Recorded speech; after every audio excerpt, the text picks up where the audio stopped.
Quelle joie d'être ensemble dans la maison de notre Dieu, Amen. la maison de notre Père, pour partager ensemble la parole de Dieu et puis prier ensemble. Amen. Je vous invite à ouvrir avec moi l'épître de Paul aux Colossiens.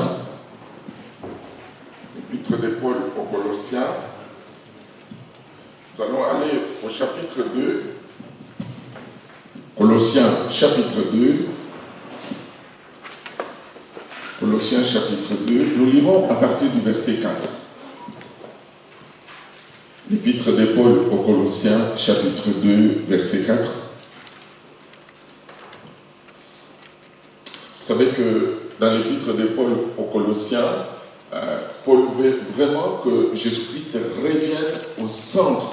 Parce que dans cette église, il y avait des philosophes qui disaient que Jésus n'était pas vraiment le Christ. Christ est venu en lui au moment du baptême, et puis à la crucifixion, et puis Christ est parti, Jésus est resté. Donc c'était une fausse philosophie.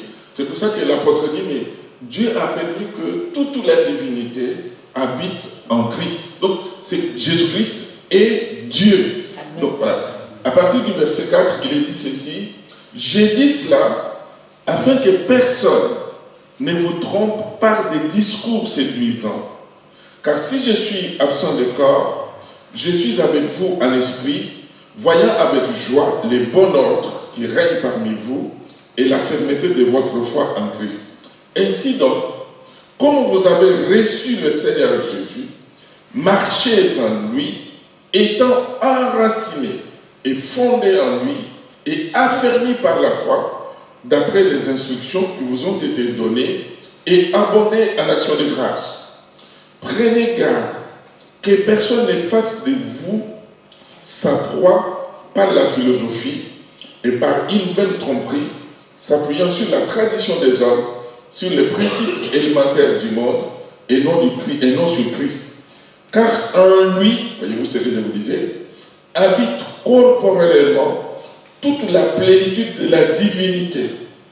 Vous avez tout pleinement en lui, qui est le chef de toute domination et de toute autorité, et c'est en lui que vous avez été circoncis, d'une circoncision que la main n'a pas faite, mais de la circoncision de Christ, qui consiste dans le dépouillement du corps de la chair, ayant été ensevelis avec lui par le baptême.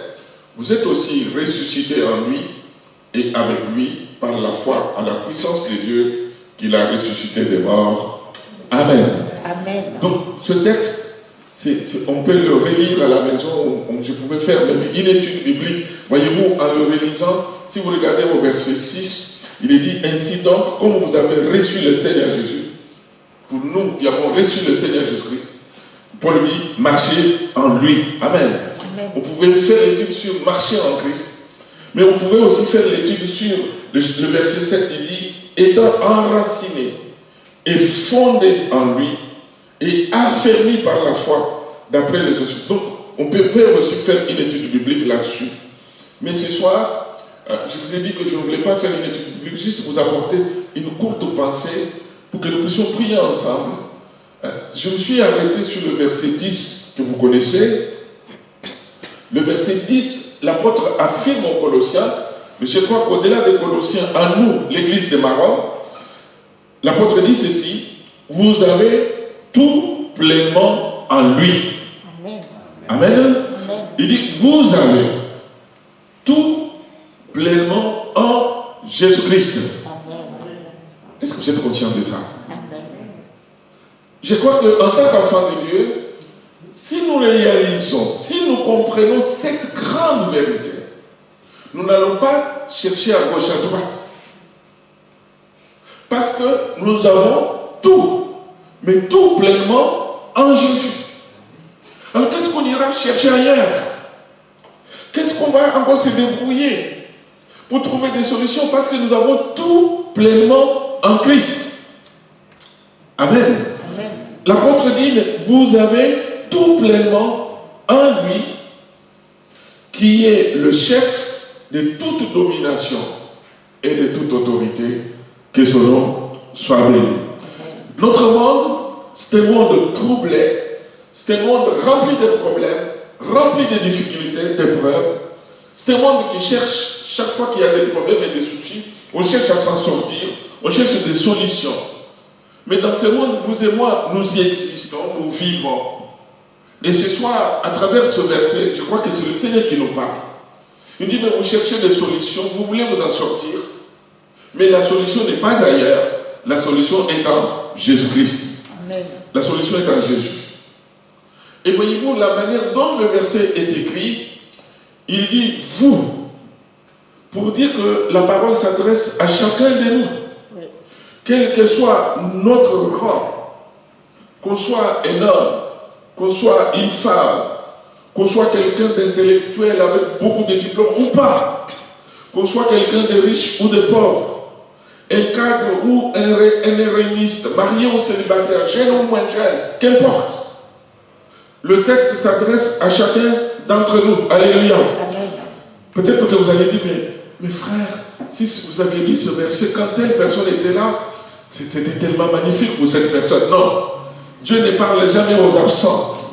Quand Dieu parle, il parle à ceux qui sont présents dans la salle. Moi, quand j'avais deux pensées d'ailleurs devant moi. J'ai développé cela, j'ai étudié cela, parce que Dieu savait que vous serez là pour que vous puissiez entendre ce qu'il va vous dire. Amen. Et ce soir, il veut nous parler à tous. Il dit vous. Donc il s'adresse à vous, il s'adresse à moi. Amen. Amen.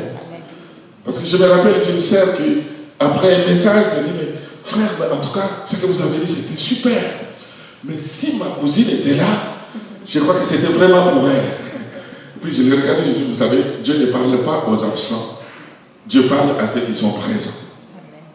Est-ce que vous savez que Dieu veut vous parler ce soir? Amen. Dieu veut nous parler ce soir. Donc, il dit vous. Et puis il dit vous avez. Vous avez le verbe avoir. L'apôtre Paul ne dit pas vous aurez aux Colossiens. Il ne dit pas vous aviez dans le passé. Ou vous aurez toujours une promesse dans l'avenir. Mais il dit vous avez. C'est-à-dire au moment présent, aujourd'hui, à cet instant, c'est le moment de saisir ce que Dieu nous donne en Jésus-Christ. Amen. Amen. Il dit, vous avez. Est-ce que vous savez que ce soir, même en petit comité tel que nous sommes, Dieu est capable d'accomplir encore de belles choses ce soir? Amen. Dieu est capable d'utiliser un grand nombre, mais il est capable d'utiliser tout simplement une petite communauté et accomplir des choses merveilleuses que ce nom soit béni. Il dit, vous avez. Oui, nous avons tout pleinement en lui.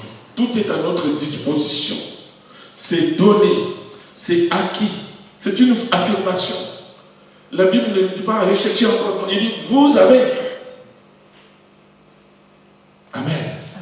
Vous avez. Et vous avez tout ce qui est nécessaire pour notre esprit, pour notre âme, pour notre corps, tout ce qui est bon, tout ce qui est essentiel, tout ce qui est important. Alléluia. Jésus-Christ est la source de toute satisfaction. Il est la réponse à tous nos besoins, quels que soient nos besoins, que ce soit le besoin de notre corps, le besoin de notre âme ou le besoin de notre esprit. Le Seigneur a tout et il a tout pleinement, que son nom soit béni. Donc il dit, vous avez tout pleinement, c'est-à-dire en quantité suffisante, en abondance, et nous en avons même d'importance. Amen. Amen. Mais le secret, nous avons tout pleinement en qui? En lui. C'est ça le secret. Ce n'est pas en dehors de lui, ce n'est pas en dehors de Jésus, c'est en lui. En lui. Alors pour recevoir du Seigneur ce dont nous avons besoin, il nous faut aller puiser en lui, comme les disciples, les personnes qui étaient aux noces de Cana. À un certain moment, il n'y avait pas de vin. Sa mère est allée dire au Seigneur, ils n'ont plus de vin. Jésus a dit à sa mère, mais femme, qu'y a-t-il entre toi et moi? Mon heure n'est pas revenue. Et Marie a dit à ceux qui étaient là, mais faites ce qu'il vous dira. Et puis Jésus regarde dans ce qui était là, il dit, mais remplissez des vases, remplissez d'eau ces vases. Et puis maintenant, puisez de l'eau. Allez faire goûter à l'ordonnateur du mariage. Donc ceux qui étaient là, ils ont rempli les vases. Vous imaginez, s'ils n'avaient pas puisé, donc le vin allait continuer de manquer aux noces. Et pourtant le vin était déjà là. Il suffisait d'aller tout simplement puiser et puis prendre ce que Jésus avait donné. Amen. Donc nous aussi, mes frères et sœurs, mes amis, nous avons besoin ce soir d'aller comme ces hommes qui étaient aux noces de Cana, aller puiser en Jésus-Christ tout ce dont nous avons besoin. Parce que nous avons tout pleinement en lui, que son nom soit béni. En Jésus-Christ, rien ne peut nous manquer. Dieu a voulu que toute plénitude habite en lui. Jésus est Dieu. Il a tout pouvoir dans le ciel et sur la terre. Donc rien, mes amis, rien ne peut nous manquer. En lui, nous avons tout pleinement, qu'il soit béni. Cette vérité doit devenir une réalité dans la mesure où nous puiserons en lui ce dont nous avons besoin. Je voudrais vraiment que ça nous pénètre, que ça rentre. Parce que des fois on lit certains textes, on va très vite, mais on ne s'arrête pas pour savourer, je dirais, pour comprendre la richesse, la profondeur qui est derrière. Quand l'apôtre Paul dit, vous avez tout pleinement, c'est que nous avons tout. Amen. C'est que nous avons tout, mes frères et sœurs. L'adversaire de nos âmes, sachant que nous avons tout en Jésus-Christ, que rien ne peut nous manquer. Alors qu'est-ce qu'il va faire? Dans sa rage, il va réagir en souffrant des fois des vents d'opposition dans l'Église, des fois sur les enfants de Dieu, en injectant des choses négatives, en injectant des maladies, en utilisant les découragements, en utilisant certains stratagèmes pour bloquer, pour stopper. Mais ce soir, nous voulons proclamer, nous voulons déclarer que Satan, tu te trompes, nous avons tout pleinement en Jésus-Christ. Amen. Nous avons tout pleinement, mes amis. Parce que l'adversaire voudrait bien cela. Vous savez que partout où il y a une église, il y a un adage qui dit que Satan aussi a érigé une chapelle. Donc quand le Seigneur veut bénir son peuple, quand le Seigneur insouffle le Saint-Esprit, quand le Seigneur envoie la puissance, quand le Seigneur guérit, restaure, l'adversaire injecte des choses négatives pour pouvoir décourager, pour pouvoir freiner, pour pouvoir arrêter. Je voulais que nous puissions réaliser ensemble qu'en Christ, est-ce que vous êtes en Christ? Amen. Si nous sommes en Christ, alors nous avons tout pleinement. Amen. Nous avons tout pleinement, mes amis. Nous avons tout pleinement. Si Dieu souffle son esprit sur les églises, Satan, lui, fait la même chose en soufflant sur elles des vents destructeurs.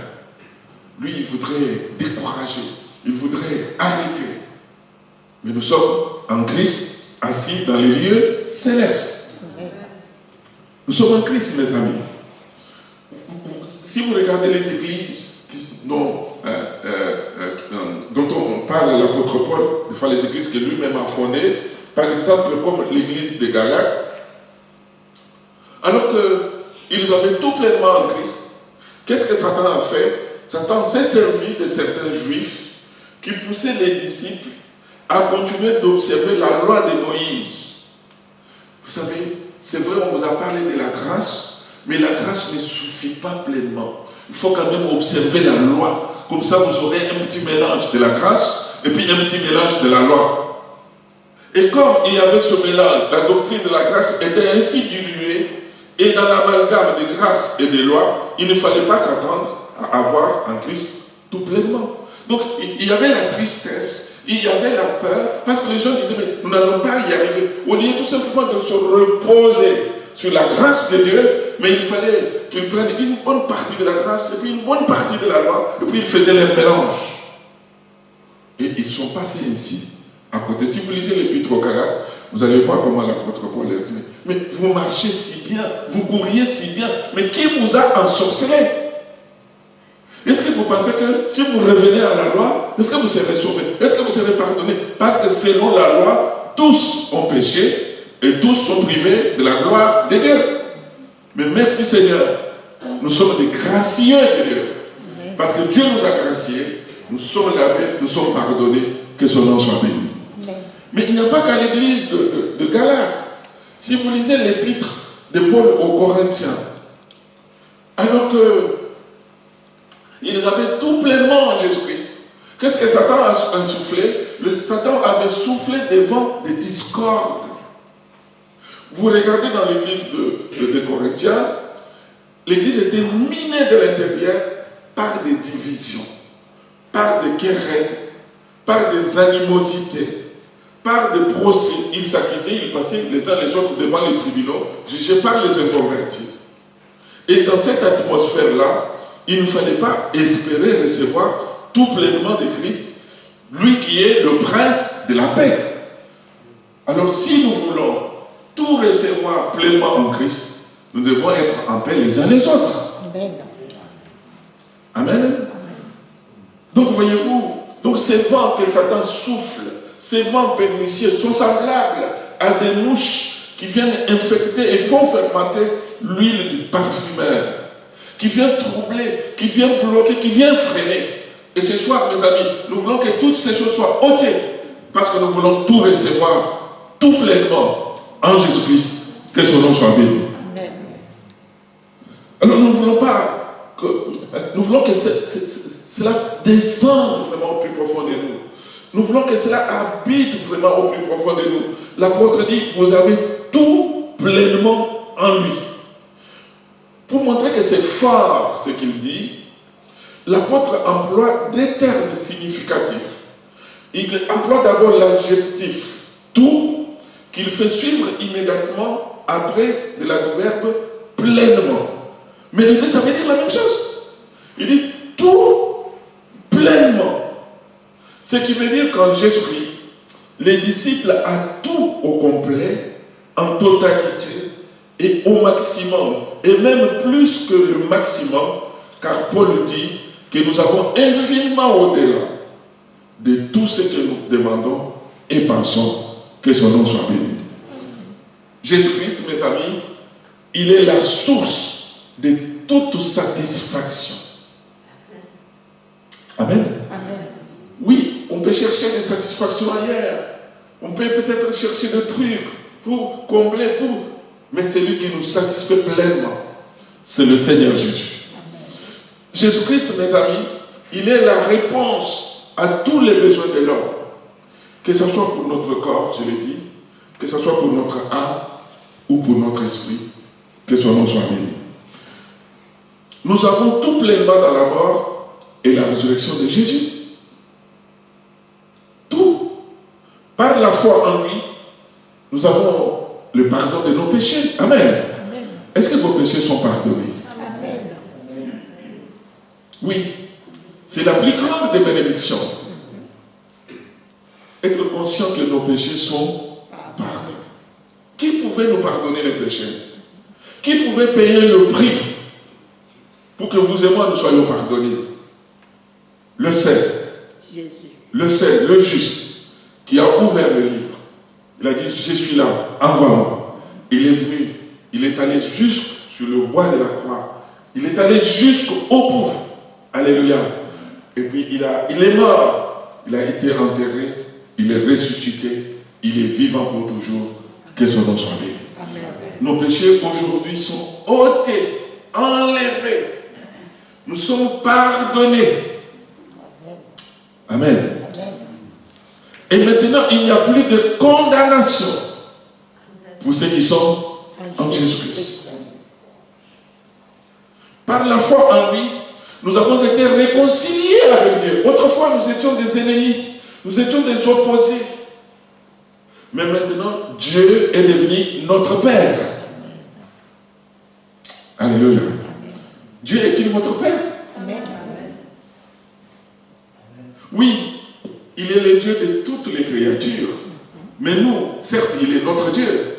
Mais plus, il est notre Père. Amen. Ça change? Oui. Dieu n'est pas seulement Dieu pour nous. Oui, il est Dieu.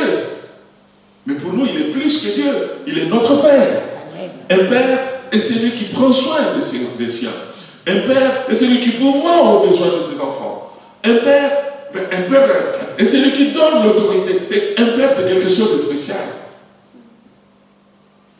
Dieu n'est pas seulement Dieu pour nous, mais il est notre Père. Alors nous sommes réconciliés avec notre Père, avec notre Dieu, que son nom soit béni. Par la foi en lui, mes amis, nous sommes guéris des maux. La Bible ne nous dit-elle pas que dans les meurtrissures de Jésus-Christ, nous avons la guérison?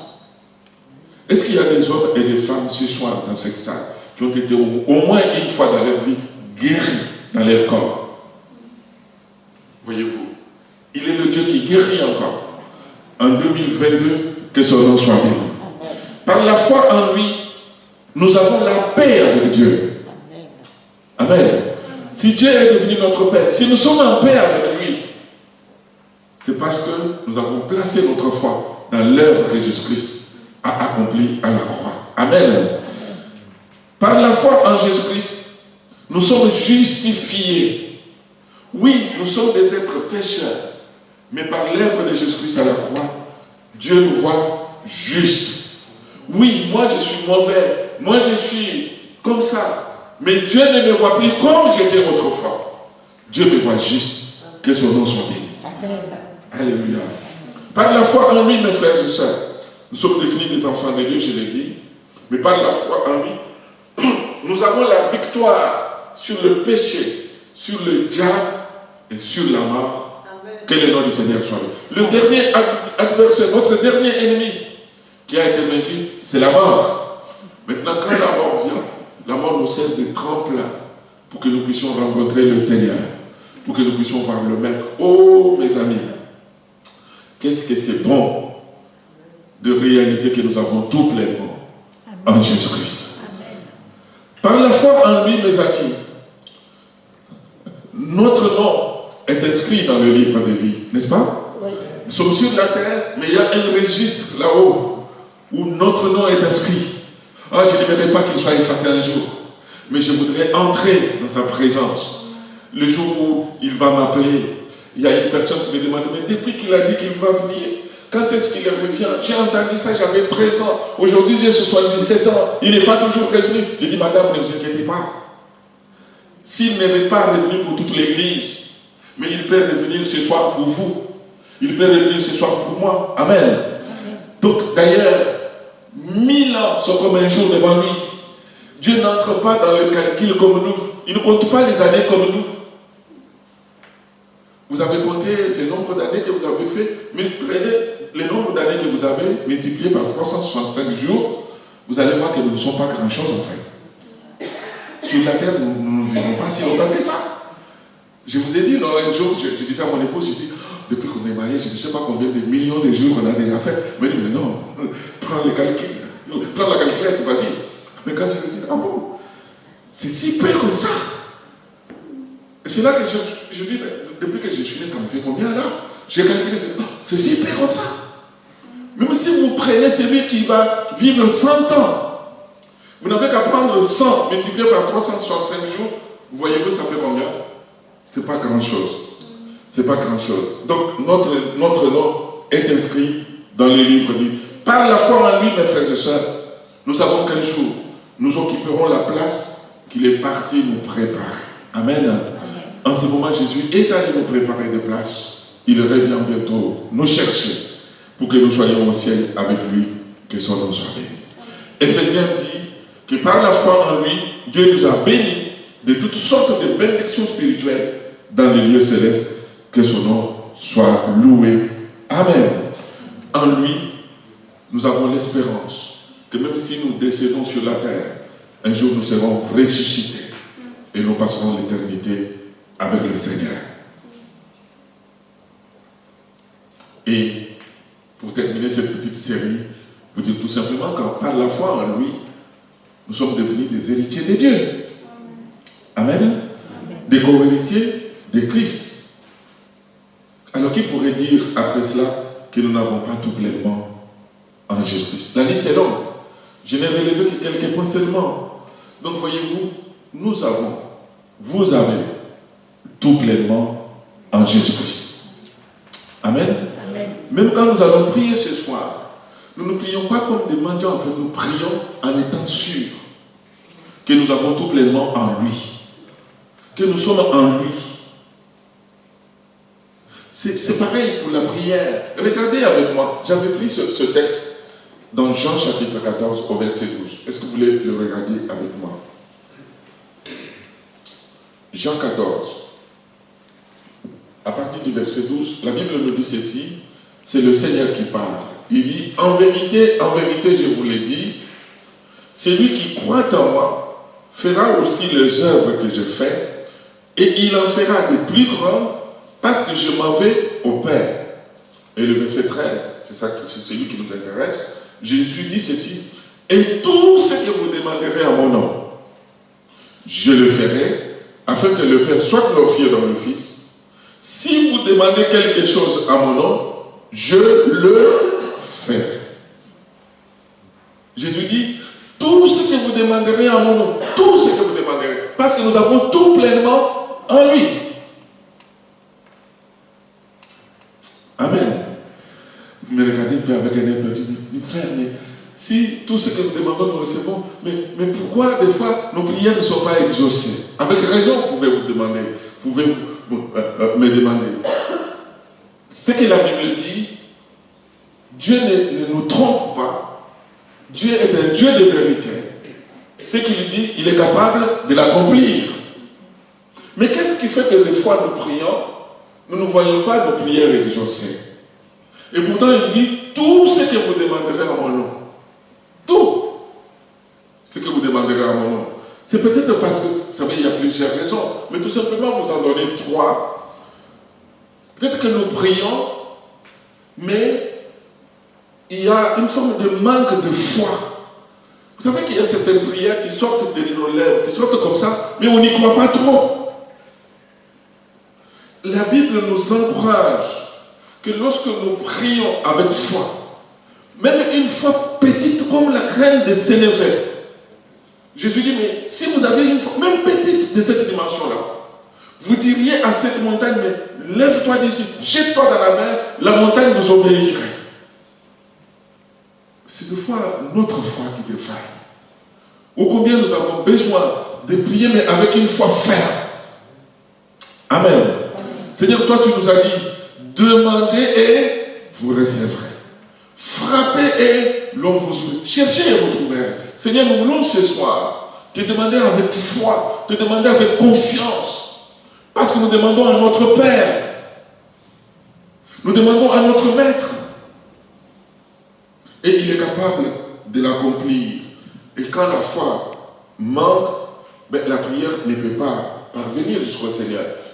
La foi, c'est ça, la main qui saisit les promesses de Dieu. Le dimanche, je reviendrai encore sur la foi, parce que c'est tellement important. La deuxième raison, c'est que des fois, on peut prier, demander des choses à Dieu, mais qui ne correspondent pas à la volonté de Dieu. Tout ce que nous demandons au Seigneur, ça doit être conforme à la volonté de Dieu. Amen. On ne peut pas demander, allez, passez-moi les termes, n'importe quoi. La prière qui est agréable à Dieu doit d'abord avoir une visée spirituelle. Vous savez, il y a beaucoup d'enfants de Dieu qui demandent, qui prient. Mais quand Dieu regarde dans leurs demandes, il dit, mais où est ma part dans ce qu'ils demandent là? Où est ma part? Où est ma part? Dieu n'est pas obligé de répondre à nos désirs et à nos intérêts personnels et charnels. Jésus dit à son Père, non pas ce que je veux, mais ce que toi, tu veux. D'ailleurs, prier même, c'est quoi? Prier, ce n'est pas pour que Dieu vienne s'aligner sur notre volonté à nous, mais prier, c'est aligner notre volonté sur la volonté de Dieu. Amen. Et puis la troisième raison, des fois, nous prions et nous ne sommes pas exaucés parce que nous ne demeurons pas suffisamment dans la bonne présence de Dieu. Si vous regardez des hommes et des femmes qui ont vu les prières exaucées, ils prenaient le temps d'être dans la présence de Dieu.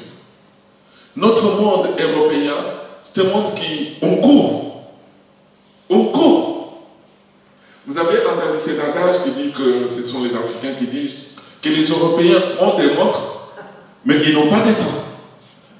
En Afrique, ils n'ont pas de montres, mais ils ont du temps. Qu'ils puissent prendre du temps à nous tenir dans la présence du Seigneur.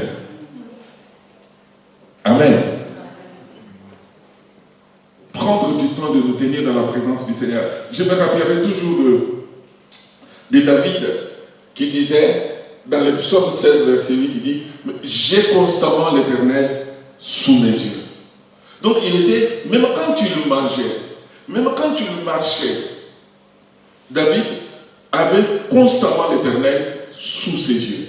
Quand on dit rester dans la présence de Dieu, ce n'est pas seulement les moments où nous sommes ensemble, mais entre les réunions, quand nous sommes chez nous, réaliser que nous sommes toujours d'une manière permanente dans la présence du Seigneur, par nos pensées. Vous savez, je pense que si on est conscient qu'on est d'une manière permanente dans la présence du Seigneur, même notre conduite va changer. Dites-moi, qui viendrait dans l'église s'asseoir là et commencer à dire n'importe quoi? Parce que tout le monde sait que Dieu est là. Mais est-ce que Dieu n'est-il pas chez vous? Non? Dieu n'est-il pas avec vous quand vous êtes dans la grande surface? Dieu n'est-il pas dans votre voiture quand vous êtes en train de vous garer? Vous savez pourquoi je vous dis ça? Parce que je me rappelle qu'un jour, alors que j'arrive, je vais me garer, pendant que j'ai fait ma petite manœuvre pour me garer, il y a quelqu'un qui vient par terre. Il est fâché, il passe devant, c'était sur l'aigle, sur le parking devant la poste. Alors, je me gare, il se gare. Quand je descends, il descend aussi. C'était un chrétien qui est venu plusieurs fois à l'église. Il dit, ah frère, excusez-moi frère. En plus, il n'y avait pas que cette place, il y en avait beaucoup. Il y en avait beaucoup, mes frères et sœurs. Si on pouvait réaliser que le Seigneur est avec nous partout. Amen. Être conscient que le Seigneur est avec nous dans nos pensées. Je crois qu'on ne pouvait pas faire n'importe quoi. La Bible nous encourage que dans notre pensée, n'importe où nous sommes, que nous puissions réaliser que Dieu est là.